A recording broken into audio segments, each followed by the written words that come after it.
السلام عليكم ورحمة الله. ازيكم يا حبايبي؟ عاملين ايه؟ يا رب كلكم تكونوا بخير. فيديو جديد من قناة يوميات مامة عمر شانل. لو لسه اول مرة بتشوفني يا ريت تشترك في القناة وتعمل لايك للفيديو عشان الفيديو ينتشر. عملنا ايه النهارده؟ عملنا البسارية مقلية، وعملنا السفريديا الصغيرة دي المقلية، وعملنا الرز الصيادية.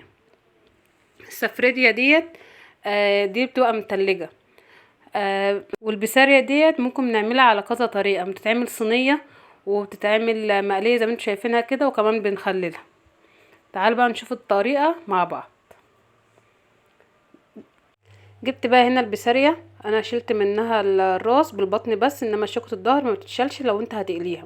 وكذلك الامر انا السفرية ديت انا نضفتها البطن وكده وخمرتهم شوية في ليمون. ديت انا بشيل سلسلة الظهر ديت، لو انا بوريكم يعني لو انت عايزة تعملها صينية سلسلة الظهر بتتشال بسهولة خالص. تفتحي كده من النص تروحي جايه شادة سلسلة الظهر اللي هي الشوكة، يعني مفيهاش اي صعوبة. والسفريدي انا نضفتها ونضفت بطنها ونقعتهم شويه بميه وملح وليمون، بعد كده صفيتهم من الميه وبدات اعمل فيهم. جبت بقى هنا التتبيله بتاعتهم. جبت معلقه توم وحطيت عليها بهارات من بتاعه السمك، وشويه كمون على ملح كده ماما بتعملهم، ودي شويه بابريكا وعصره ليمون كده وشويه خل. ماشي، دي عشان نتبل بها السمك. احنا هنتبله وبعدين هنحطه في التلاجة لمدة ساعة لو انت مش مستعجلة عليه، وشوية ملح وشوية زيت. بس هنقلب بقى كده الخلطة دي كده كويس مع بعض عشان نتبل بقى السمك اللي معانا. زي ما قلتلك قلتلك البسارية ديت بتتعمل 3 حاجات: مخللة ومقلية وصينية. هتقولي لي بتعمل 3 حاجات، اقولك سبحان الله يوضع سر في اضعف خلقه. البسارية ديت انا جبتها زي ما قلت لكم، شلت منها الراس بس والبطن، وانما شوكة الظهر مش بتتشال لو انت هتقليها. هتعمليها صينية الشوكة بتتشال. انا بقى هنا كنت خللت كده ورحت جايبه شويه الباقيين دول نزلت بهم على البسارية كده، وراح جايه خلطهم بايديا كده كويس. مش عشان تشرب من التتبيله بتاعتي.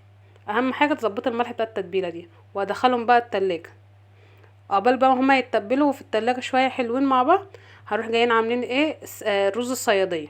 جبت شويه زيت ونزلت ببصلايه كبيره كده متقطعه عشان خاطر اغمقها.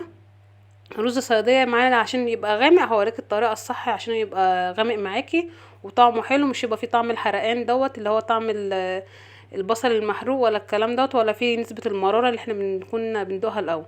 اول ما وصل معايا كده اروح جايه حاطه زي نص كوبايه ميه بس، مش هحط الميه كلها اللي معايا عشان هعمله تسبيكه. هسبكه الاول كده بمعلقه طماطم كمان، ومعلقه هريسه من الشطه. هريسه الشطه ديت انا عاملاها في البيت. بس كده هعملها وهسيبهم بقى زي تاخد غلوه كده او تقرب تنشف كده شويه. وحطيت هنا شويه كمون. اول ما وصلت معايا للدرجه دي كده انا مسبكه البصل بالطماطم بهرسه الشطه. بعد كده هنزل بالرز، وبعدين هشوحهم شويه كده مع بعض الاول، وبعدين هنزل بالميه كده. شايفين يعني هو اصلا خدت اللون من قبل ما احط الميه لسه. هنزل بقى كده بالميه، اظبط الميه بتاعتي، وبعد كده هظبط الملح. ديت احسن طريقه للرز الصياديه. المعلقه الطماطم ومعلقه هرسه الشطه دي بتديله طعم جميل خالص. بس هسيبها بقى يستوي. هرجع تاني للسمك. هنا جبت بقى الدقيق وحطيت عليه رشه من بتاع بهارات السمك كده ورشه بابريكا، واقلبهم مع بعض كده شويه. وبعدين هنزل بالبسارية كده كلها كده في الدقيق، وهخلطهم حلو كده في الدقيق. وبعد كده هحطهم في مصفى يصفي الدقيق الباقي معايا عشان خاطر انا كده بعمل لهم غلاف كده. يعني ما شاء الله هتطلع معاكي مقرمشه وطعمها جميل، وطعم البهار اللي انا حطيته برضو في الدقيق مديها طعم وريحه فظيعه كده. انا بعد ما عفرتهم بالدقيق راح جايه منزله الباقي كده من الدقيق في قلب البوله. كنت بقى انا سخنت الزيت على النار، واروح جايه نازله بقى بالبسارية. هتبقى احط برضو السفردية اللي معايا كده في الدقيق، انضفه كويس واشيل الزياده خالص من الدقيق عشان خاطر انا مش هحطه في مصفى زي البسارية. انضفه كده بايدي، اشيل كل الزوايد اللي فيه من الدقيق. الدقيق دوت مش دقيق ساده زي ما قلت لك، حاطه فيه شويه بهارات يعني كمون، وحاطه بابريكا، ولا تعوزي نشا ولا اي حاجه، وهيطلع معاكي مقرمش وجميل.